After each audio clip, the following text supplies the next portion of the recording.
Hey everybody, welcome back to the Common Tangent Podcast. As always, I'm joined by the host of The Bright Side, Soulskin. Hello. And the host of the Fae Forecast, Annie Polani. How you doing, by the way? Hey, I'm doing all right.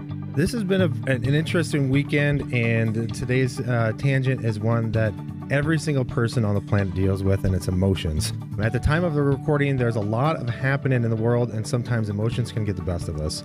When I think about emotions, I always think about one of the movies that we always think about is Inside Out.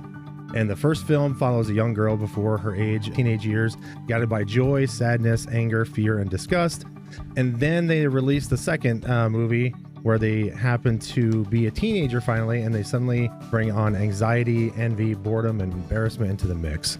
We don't have to cover every emotion today, but I do want to explore the evolution of emotions from when you're younger to now, and how we talk about it and all that kind of fun stuff that we do. Because when you pull up a chair and when you sit down and actually want to talk about something important versus just how are you doing, how's your day, how's the weather, all that kind of plain stuff, we want to talk about something important as we do in the Common Tangent. And so I kind of want to start with you. I want to talk about a study really quick here, and then we'll kind of get started. One of the studies, often they say that women tend to be more open about their emotions, while guys are more likely to bottle things up. From your perspective, how do you handle emotions? Can you share a few examples of the times they've taken over and how you worked through them? Oh, that's a lot all in one go. It is, yeah. I'm sorry. Yeah, I know. We're going to get started with this one. So, I am the person that wears my heart on my sleeve, and you know exactly what I'm feeling by looking at my face. I'm an open book with my emotions. It's there and it's out front. It really depends on this for how I handle my emotions. It really depends on the situation. I do tend to be more of a reactive person. That's just my personality. So I think a little bit of that plays into your emotions is your personality. I don't know. I don't want to give examples. Examples are hard. Well, I'll help you with one of the examples, because I mean, since we've talked about this in previous podcasts, and before I get going, if you haven't listened to any of the previous podcasts, do that now, because we've learned a lot about each other. If you haven't learned about where we met for the first time, we've talked about TwitchCon. So I kind of want to talk about how you dealt. We talked about how you kind of dealt with everything that's happened, overwhelming and introductions and all that kind of stuff. But when you felt like it was a lot and you were there and there was so many people that recognized you and all that, how are you dealing with that emotion when it comes to when you feel overwhelmed? How do you get over that? How do you bottle up like most of us do? You actually deal with it, try to get over it.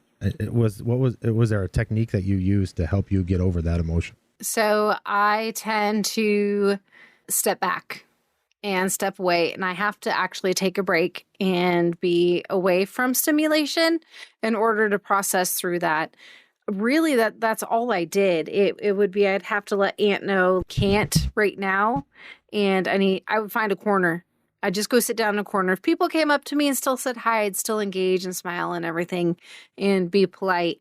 But I would have to step back and step away to process everything and bring it down to a manageable level before I would re-engage. And I think I do that in a lot of things in life. There are times when I don't. And I have a mouth on me. And if I don't step away, if I don't step away, it gets me in trouble. So I can be pushed to the point of forget stepping away. I'm now going to snap back, and that's not healthy, and that's not good.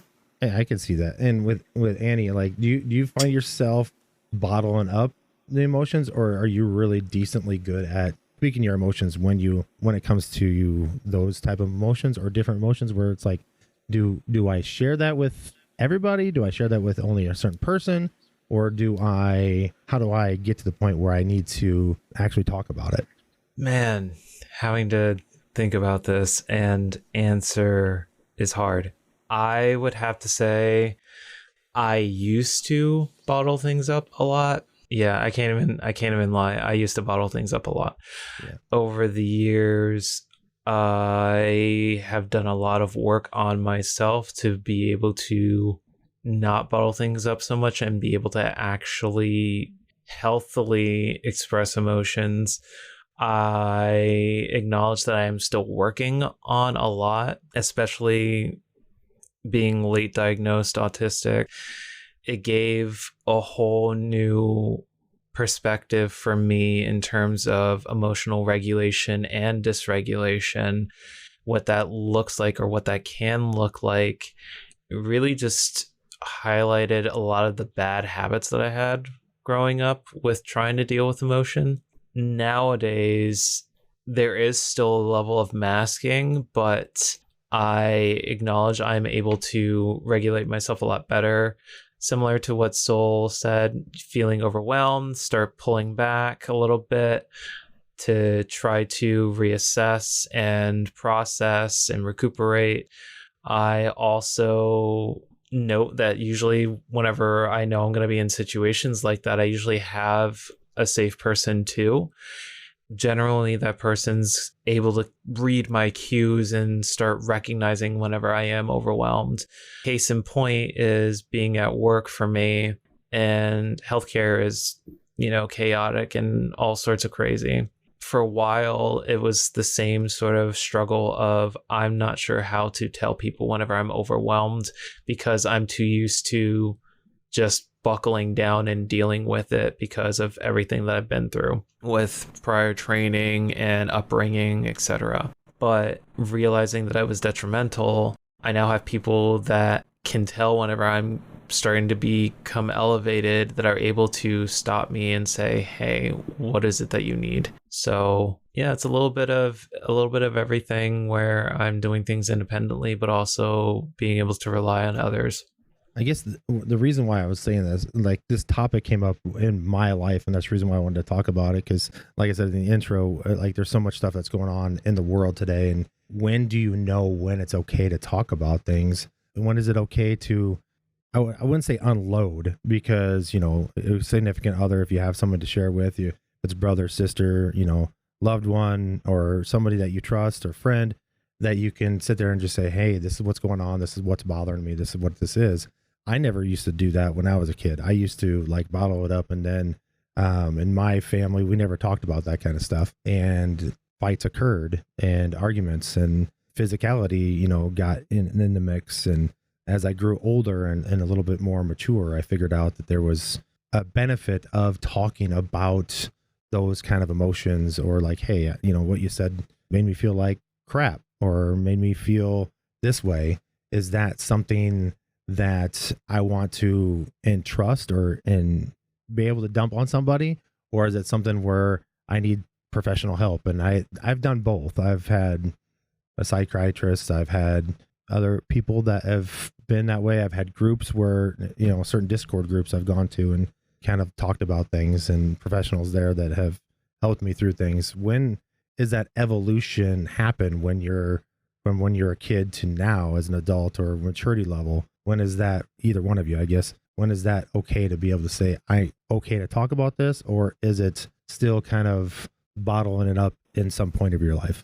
I have to say I'm going through this right now with a 14-year-old daughter, learning how to express your emotions and deciphering between which ones do need to be discussed and which ones are okay just to say, you know what, it happened. I felt this about it. I need to move on about it. That's the big thing we're working on now. I feel it takes a long time to learn that and be able to decipher that transition between the two, especially in today's society where we're all being trained that we have to care about everything for everybody. So there's a lot of care going out from people, but it's not always being received back. So I feel like that's causing a lot of social turmoil currently, and that's affecting her in her friendships and her understanding what's going on.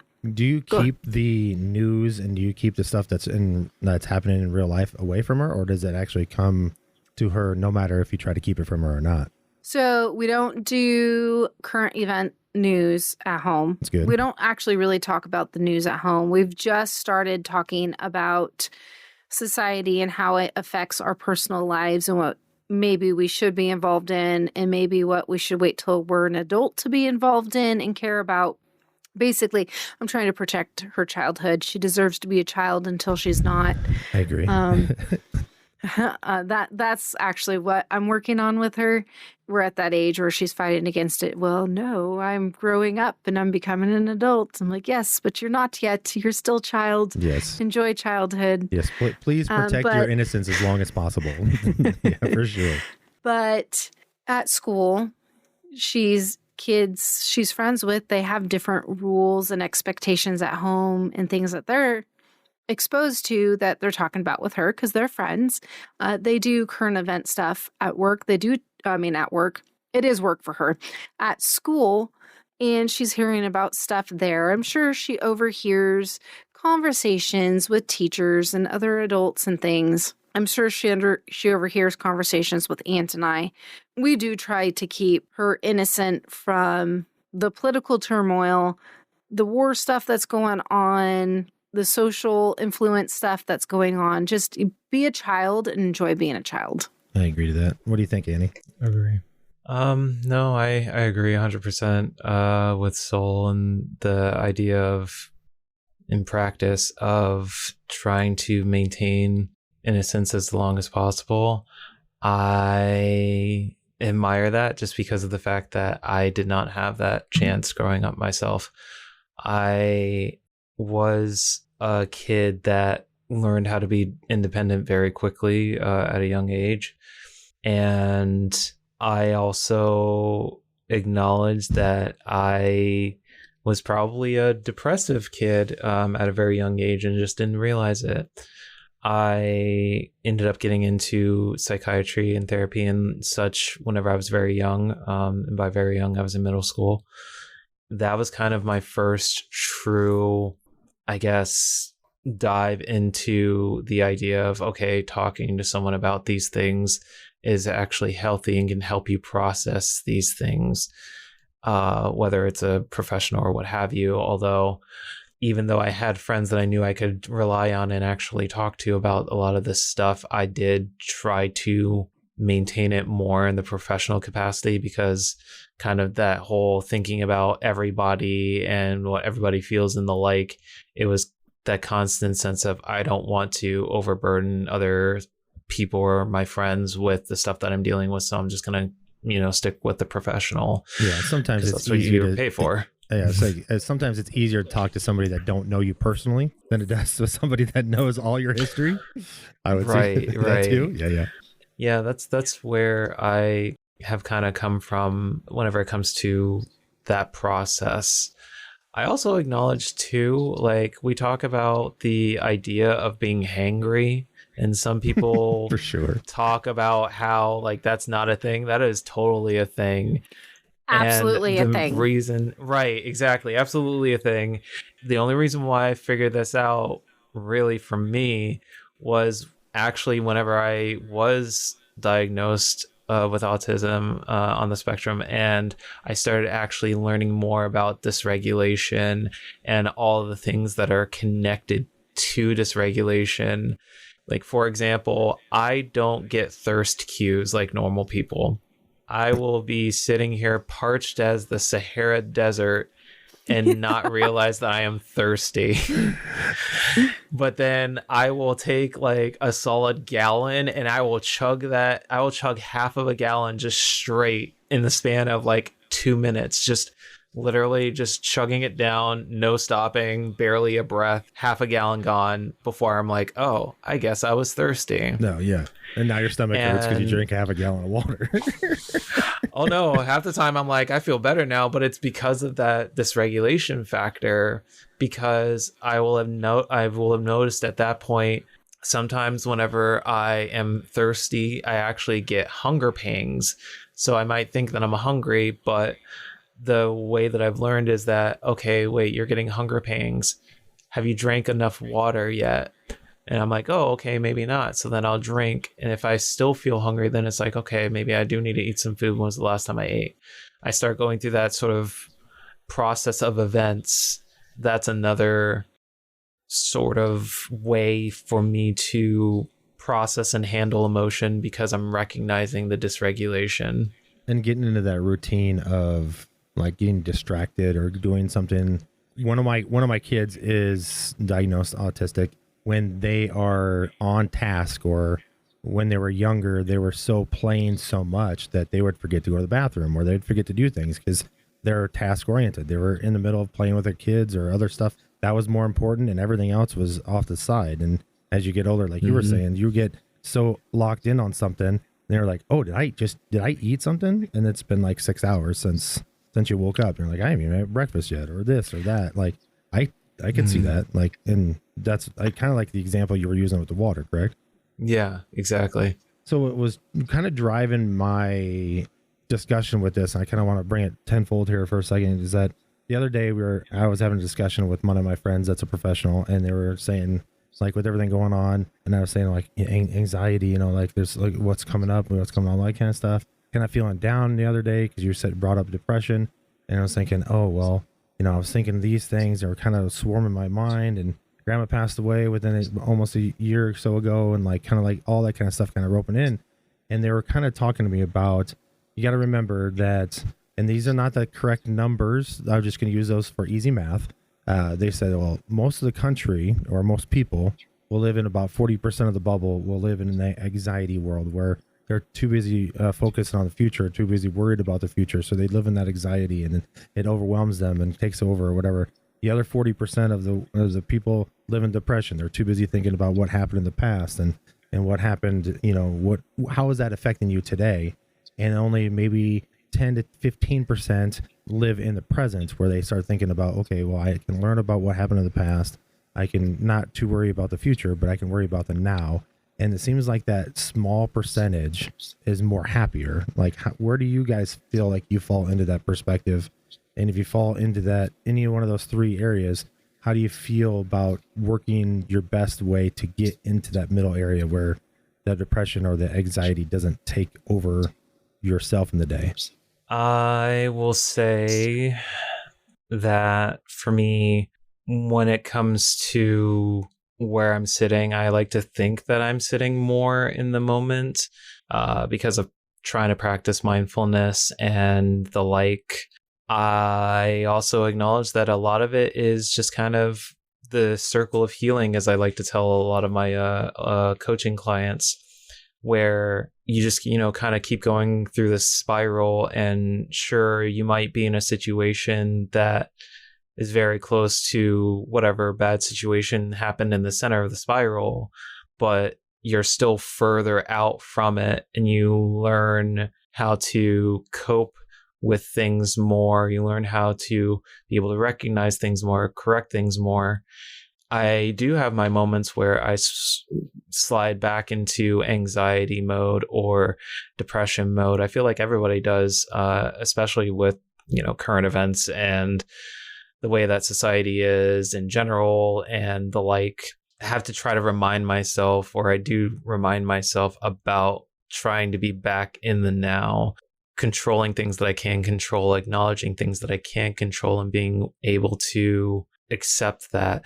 I hate using this as an example, but it is a good example. But the serenity prayer or serenity saying, whatever, but the idea of having the knowledge to change the things you can change, the strength to change the things you can change, the knowledge to accept the things that you can't, and the wisdom to know the difference.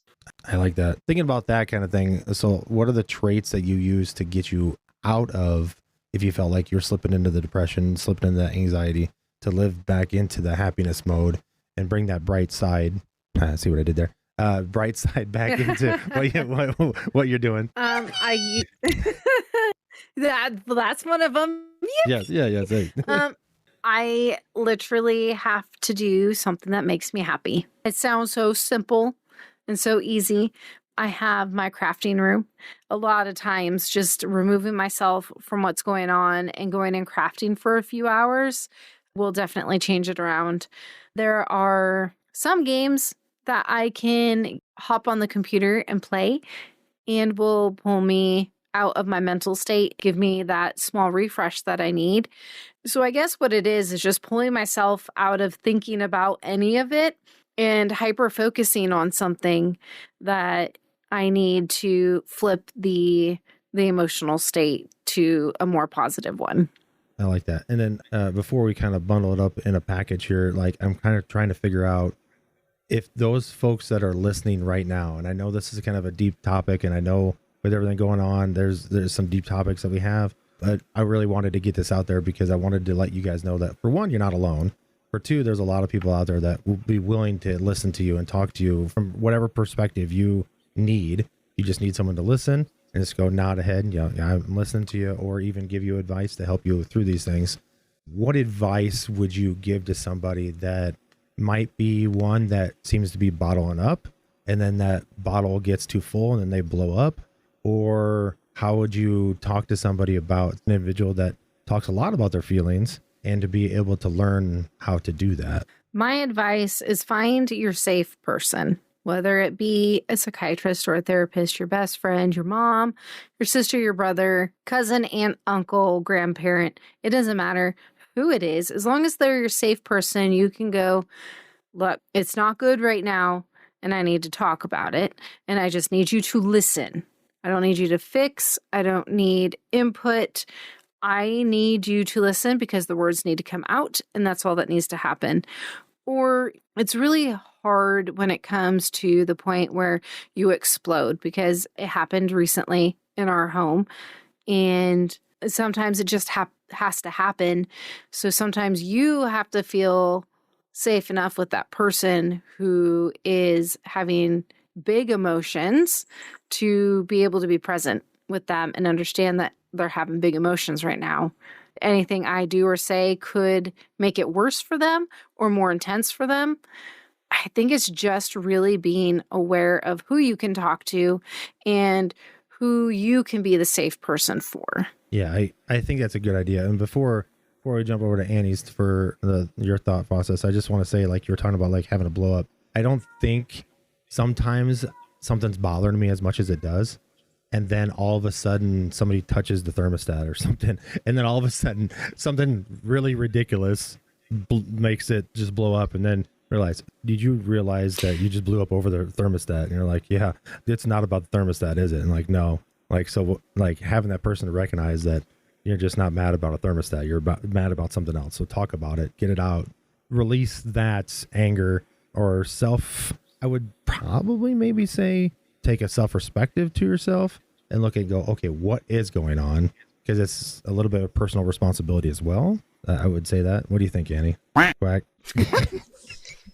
during a heartfelt conversation, you just need something that just pulls you right out and just laughs a little bit. Right. No, exactly. The laughter is great. Yeah. So advice that I would give someone that has a habit of bottling up, I would have to echo the same thing with as Soul in terms of finding that safe person, whether it be a professional, like psychiatrist, therapist, etc., or friend, relative, what have you. And definitely really harping on the communication point as well, in terms of voicing what you need. If you just need someone to listen, if you want their input, but just, I just need you to listen first so I could get it all out, and then I'd like to hear your thoughts. Just being able to actually articulate that. As far as for a person that might be too open or the wear your heart on your sleeve type emotions sort of thing, I would give the same advice in terms of finding your safe person and also learning when it's better to kind of reel yourself back a little bit, because of recognizing when you start spiraling. And that's a little bit of a hard ask for a lot of people, but it is possible. It's just a matter of just learning your cues. Like you said, RJ, whenever you were talking about like things that you didn't realize were bothering you more than you realize, and then somebody touches the thermostat and all of a sudden all the emotions come out, but it's not really about the thermostat. It's about this other thing that had gotten to you before. Being able to recognize internal cues to know when you might be approaching that point, and trying to steer away from them, for lack of better phrasing. I think you're right, and I think it's understandable. I guess my final question would be, do you have somebody in your life that has trouble with talking about emotions? And I'll use like I have a father-in-law or mother-in-law or whoever. Like, I'm not saying those exact people, because when they listen to this, I'm not calling you out by any means. But what I'm saying is, like, you might have somebody that has trouble talking about their feelings. Is there a trick to help them along, to teach them that it's okay to talk about it? Or is it something that they've learned for decades and decades and years that talking about emotions is not their thing? How do you teach them that it's okay to do so? That's a hard one that I don't have an answer for. That's what I'm saying. Like, it's okay to not have an answer for it, for sure. But it's okay to try to talk to them if you feel like they're bottling up, expressing themselves as much as they should, or something's bothering them. You know that something's bothering them and they're not able to do that. You can try to talk to them. When they're ready, they'll be ready. That's how I. Yes. That's how I feel. Yes. Yeah, that's an absolutely valid thing. One example I have is Aunt. When we first met, he wouldn't open up about anything at all. We just had general conversations, but I kept beating down the door. I know something's wrong. I just kept showing up, and I just kept showing up, and I just kept showing up. And the walls he had built for many, many years, he slowly opened the door for me to come in, and I was able to get to know him on that side of his emotions. I think it's just knowing, again, that it's a safe person and being patient. Generally with men, you have to wait longer for them to open up and express themselves, versus women. Sometimes we met you, we like you, here's it all on the table. Oh yeah, let me dump it on you. I barely met you like a year ago, and I feel comfortable with you, and that sometimes happens. I mean, it does. Look at us. Like, we're in that. Yes. Yeah. So, like, in this instance, to bring it all together here, like, feeling that emotion, feeling that evolution from when you're a kid to what you learn from something new. And if you haven't seen those two movies, feel free to go see those, because those kind of like show you how they can take over, how they can control you, how they can find that middle ground, is what I was talking about, from that anxiety to depression, to find that happiness of where you need to go. Go touch grass, do whatever you need to do, go crafting, and, go create something, go do something, just take 5 minutes away from people or something like that, then come back and redo it. Sit down in a corner, even if people come talk to you, like you were talking about, like TwitchCon, like, just kind of absorb it, but yet try to like figure out what works for you. Does that seem like a good thing, or are we missing something? No, I think that sounds good. Annie? Yeah, Annie? Sorry, I lost in thought a little bit here, mostly because I'm kind of weird whenever it comes to this stuff. I don't know. I think it's also because it's a lot of times it's just people that I know already, so I kind of already have a little bit of enough of a rapport to be able to kind of break down some of those walls. But also just my demeanor as a person. I've had people tell me that I kind of radiate mom energy sometimes. I mean, there's nothing wrong with that. But There's nothing wrong with that. Well, I just think it's funny because I'm like, okay, you say that I radiate mom energy. I'm thinking I'm radiating Medea energy over here. Hey, whatever works to help in that. Yeah, yep, exactly. But I will say though, like that's kind of what ends up happening for me whenever I run into these situations with people that I recognize are bottling up and stuff like that. That sort of part of me kind of comes out, where at first I'll start off, kind of poking a little bit, like, hey, I'm here, like Sol was saying, just, showing up. There are times I've met some really stubborn people where, like I said, that Medea side comes out and I'm like, all right, child, I know something's wrong. What's going on? Usually whenever the sass comes out, because there is a humor element to it, that is enough to kind of loosen people up enough that they're willing to talk. Yeah, for me, it's kind of a touch and go thing, but it's also because I know most of the people that I end up working with in that regard. Other people in general, it's kind of a similar premise where I kind of just voice, I'm here, show up, and I will suggest things like stepping off for a minute, just taking a break, taking a breather. And usually that's been enough for me afterward. Whenever the person feels like they're ready and they come back, then I'm like, you feel better? You want to talk about it? No? Okay, well, let's continue doing what we need to do. I think my last advice before we pass it on is my thought process is, if there is a way for you to get somebody to open up, do it. And if there is a way for them to feel comfortable with you and they're opening up to you, take a time to put your phone down, make eye contact, and listen to what they're talking about, because obviously it's important if they're willing to, bring it up to you. And then lastly, if you feel like you need to change your aspect or change the situation or the environment, you do like to have a drink or two, maybe go out somewhere or find somewhere where you can sit down, like at a campfire or the back of a truck or somewhere at a bar or something like that. Like we kind of represent this kind of thing, is go sit down, have a few drinks, and then talk to the person that you're sitting there with.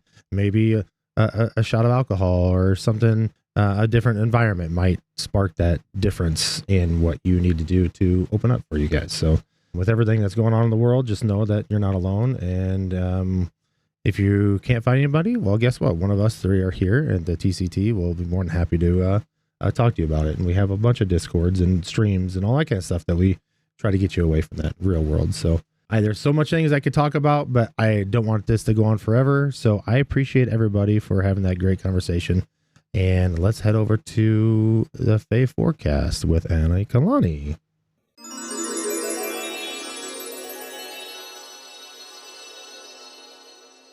Hello and happy time zone, friends. Welcome to the Fae Forecast. I'm your host, Ani Kailani, your resident Fae incarnate. For those of you who are new, welcome in. And for you returning listeners out there, welcome back. Everyone pull up a chair and settle in as I bring you this month's Fae Forecast. I'm currently using the A Little Book of Fairies Oracle deck by Eugene Fletcher, illustrated by Camellia Pham, and your forecast for today is Restoration. Well, folks, today's podcast was a little bit on the heavy side, and all's well, it makes quite a bit of sense that restoration is today's forecast message. And it reads, when this card is drawn, be aware of where and to whom you devote your energy. There are things in life that might appear attractive or even sexy, but they may not be the best option for you. If you're feeling drained or depleted, don't ignore it. Consider what is making you feel that way, and take a step back if you need to. Lean on old comforts and people you know you can trust for restoration. Now, y'all, this is a pretty straightforward message this time around. It's talking about getting proper rest. Whenever we deal with emotions, whenever we deal with all of the big things, it is bound to take up energy and space. And you have to know what to do in order to be able to allow yourself rest and recuperate, especially after processing such big things. Emotions don't have to be draining, but they very well can be. So, my friends, what does your restoration journey look like? What do you do to restore yourselves? Now, I believe this is a question that was actually posed in the podcast earlier, so hopefully you've had some time to consider the options, consider the answer you might have for this. And if you haven't considered it yet, here's your sign. Think of the ways that you can help yourself restore today, whether it be a nice bubble bath, getting out in the sun for a little while, or even taking a moment to stand aside and just breathe. I thank you all for listening to this message. Again, very short and sweet this week, but I think ultimately this is the message that is needed for a lot of us recently, as we've been processing a lot of big emotions. So that, folks, is your Fae Forecast. My name is Ani Kailani once again, If you have any questions, if you want something answered on the podcast, feel free to reach out to us here at the Common Tangent. Do you have a question that you wish to have answered by the cards? Again, reach out.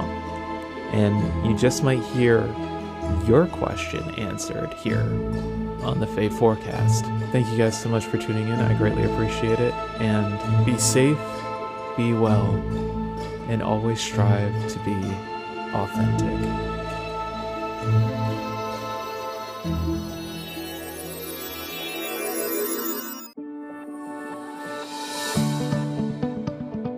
Well, welcome back, everybody, to Guest the Press. We have the same guest stars with us as I always do. We have Soul Skin and we have Ani Kalani. Throughout the podcast, we talked about your emotions and dreams, and previous podcasts, we talked about introductions. So go back and listen to those. And as we do this Guest the Press here, we're going to give you a chance to put in the comments on if you can guess the answer before our guests do. What we're going to do here is we're going to do something very similar, and then one that we've had in the past, but something a little bit different. But our category is beaches. So this one, once again, you're going to pick out the real line, and then the other two are fake. So I want to read all three of them to you and then discuss them, and then we'll figure out which one is the real one altogether. Our category is beaches because I was thinking, oh, well, if we're going to talk about emotions, I want to retire at a beach. So that makes me happy. So let's talk about a beach. Not saying all these are happy ones, but they're beaches. So we'll do that one. All right. So here's your three topics for Guess the Press. First one is beachgoers stunned as mysterious sand circles appear overnight along California coastline. Number two is unusual pink foam washes ashore on Florida beach, prompting temporarily swimming advisory. And the number three is venomous blue sea slugs invade Texas beaches. You have to figure out which one the real one. The first one. Explain to me why as you guys discuss it together. Because I think I actually remember that.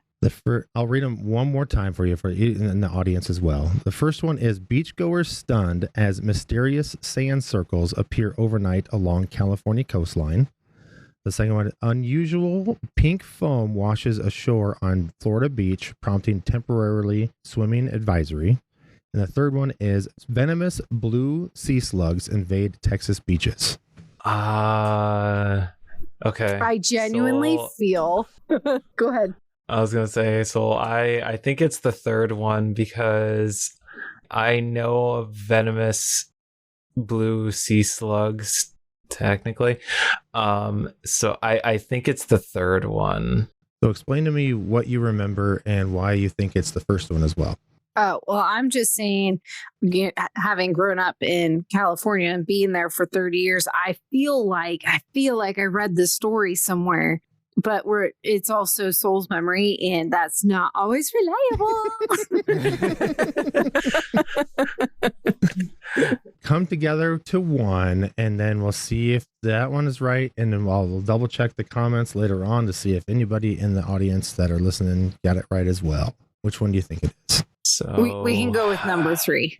Okay. All right. Yeah. So going with number three, there is many of these that we've done in the past, and I will say that you do have this one right. Yay! This one is correct. Beachgoers over spring break.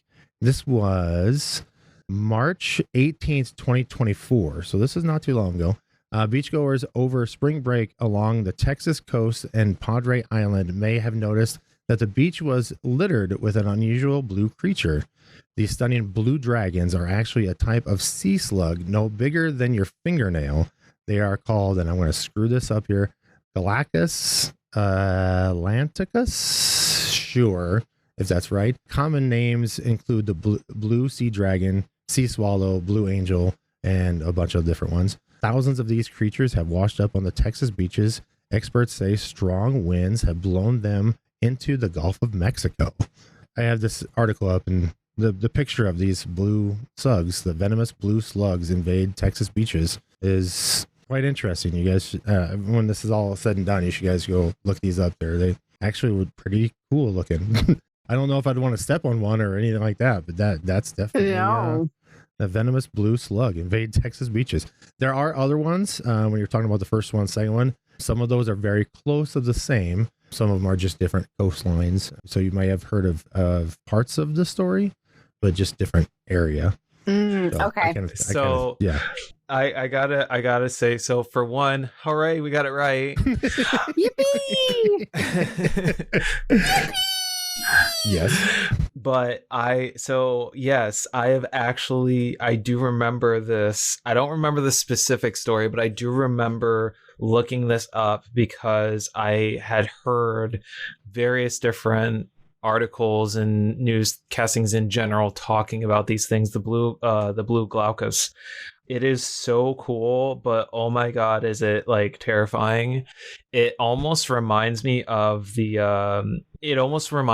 the blue ring octopus because of the fact that it looks so cute. Oh yeah. And you're like, this thing is adorable, this thing is awesome, but then you also remember, wait, this thing actually can kill me. Yeah.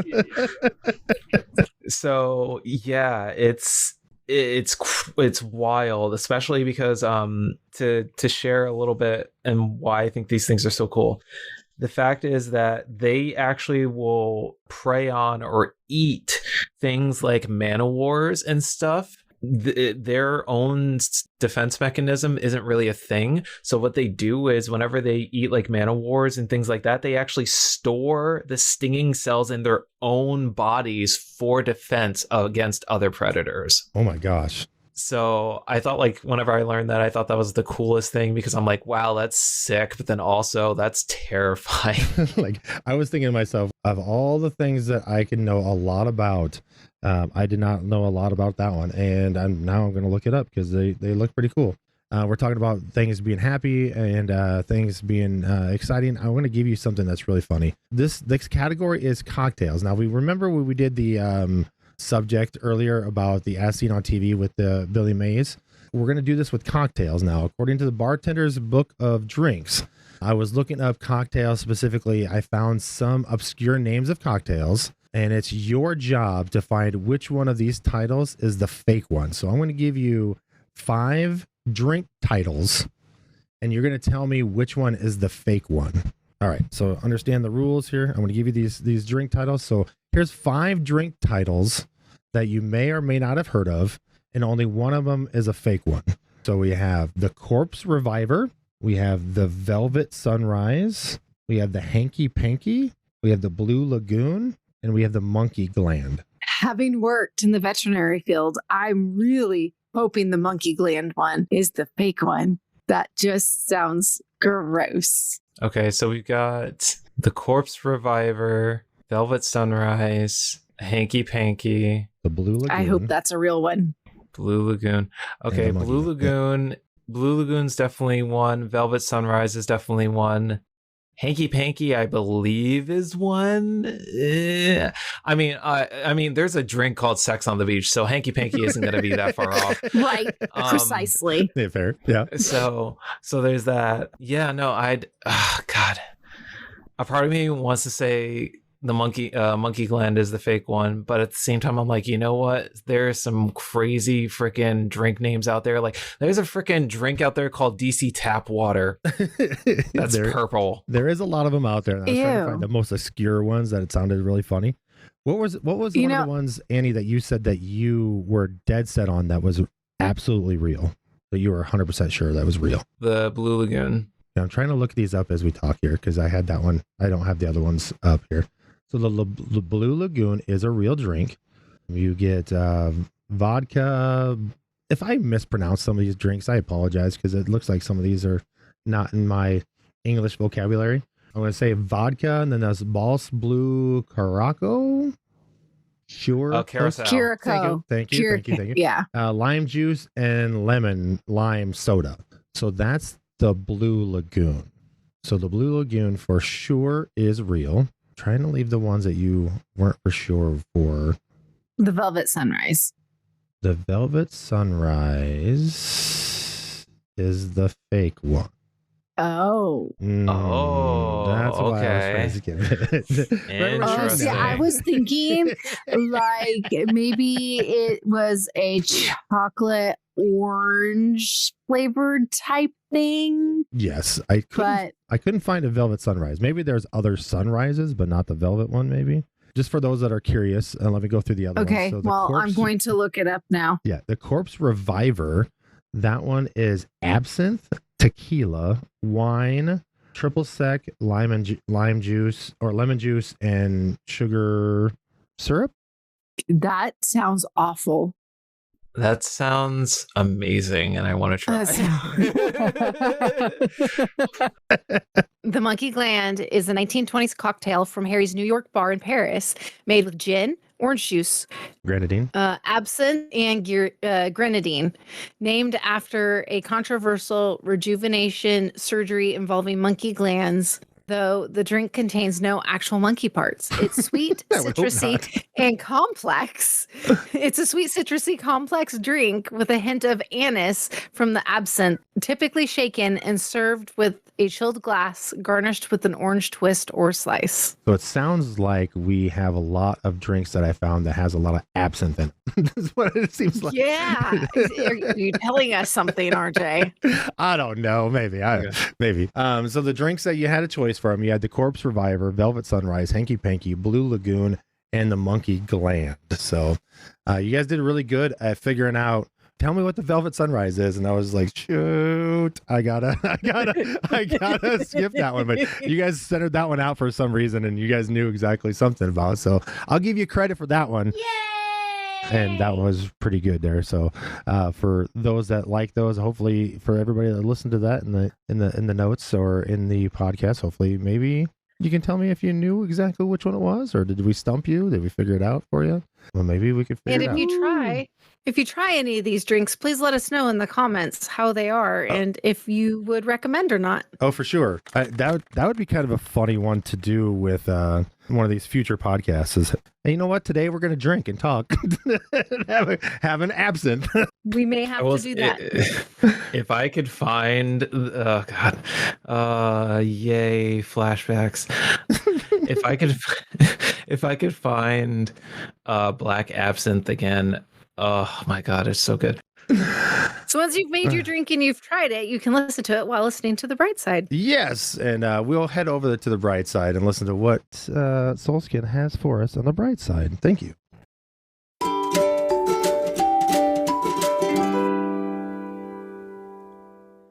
Imagine walking across a graduation stage at 93 years old. Not as a guest of honor, not as a proud great-grandparent in the audience, but as the graduate. That's exactly what Joan did. At 93, she earned her college degree from the University of Maine. And the room? It rose to its feet. Welcome to The Bright Side, where we share stories that remind us it's never too late to begin again. Today's story is soft, steady, and powerful. It's about time. It's about perseverance. It's about a dream that refused to expire. Joan started college decades ago, more than 70 years ago. But life had other plans. She stepped away from school to raise her family, to build a home, to support the people she loved. Like so many in her generation, she put her education on hold. Not because she lacked ambition, but because responsibility called louder. For decades, the unfinished degree sat quietly in the background of her life. Then something beautiful happened. Her family encouraged her to go back, her grandchildren especially. They reminded her it wasn't too late, so she returned. One class at a time, one assignment at a time, one semester at a time. Imagine sitting in a lecture hall surrounded by students young enough to be your great-grandchildren. Imagine learning new technology, writing papers, meeting deadlines at 93. And she did it. When graduation day finally arrived, Joan walked across the stage at the University of Maine. The crowd stood, students cheered, professors applauded, families wiped tears away. Because everybody understood they were witnessing something rare. Not just a diploma, but a promise kept. Joan said she finished her degree not only for herself, but to show her family that goals do not expire. Let that settle for a moment. Goals do not expire. There's something deeply comforting about this. We live in a world that tells us we're late. We missed it. We should have done it sooner. But Joan's story whispers something gentler. It says, if it still matters to you, it still matters. Time passing does not cancel possibility. Seasons change, responsibilities shift, but dreams can wait patiently. And sometimes, the strongest journeys bring the sweetest victories. So here's the bright side takeaway. It's never too late to return to something you love. It's never too late to begin again. And it's never too late to finish what you started. Whether you're 19 or 93. Joan walked across the stage with decades behind her and possibilities still ahead. And maybe that's the coziest truth of all. Dreams don't disappear. They wait. Thank you for joining me on the bright side. If this story warmed you, share it with somebody who needs a gentle reminder today. I'm Soul Skin, and I'll see you next time, where we find the light that's been there all along.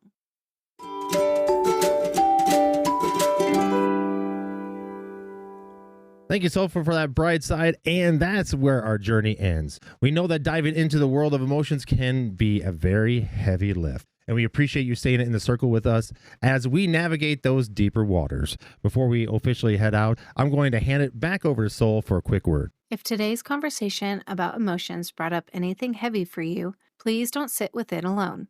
We're here to share experiences, but we're not mental health professionals. If you're in the U.S., you can call or text 988 to reach the 988 Suicide and Crisis Lifeline. It's free, confidential, and available 24/7. If you're outside the U.S., visit the International Association for Suicide Prevention to find support in your area. You deserve help, and reaching out is a strong and brave thing to do. Thanks, Soul. And honestly, looking back at where we started just a few weeks ago, we have absolutely been blown away by the support you've shown us. To everyone who reached out with the kind words about the debut and our follow-up episodes, thank you. It means the world to the three of us to know these tangents are connecting with you. If you have a moment, we'd love to hear from you and keep that momentum going. Please take the time to leave a comment on the episode, rate us 5 stars, and share the podcast with somebody who might need a seat at our table. You can find us at Spotify, YouTube, iHeart, Apple Podcasts, and pretty much anywhere you find your podcast fix. Thank you so much for listening, and remember, your feelings are the map, not the destination. This has been the Common Tangent Podcast, and I'm RJ, and thank you so much on behalf of Soul Skin and Ani Kalani. We thank you so much for listening to episode 4 of the Common Tangent Podcast, and we'll see you next time.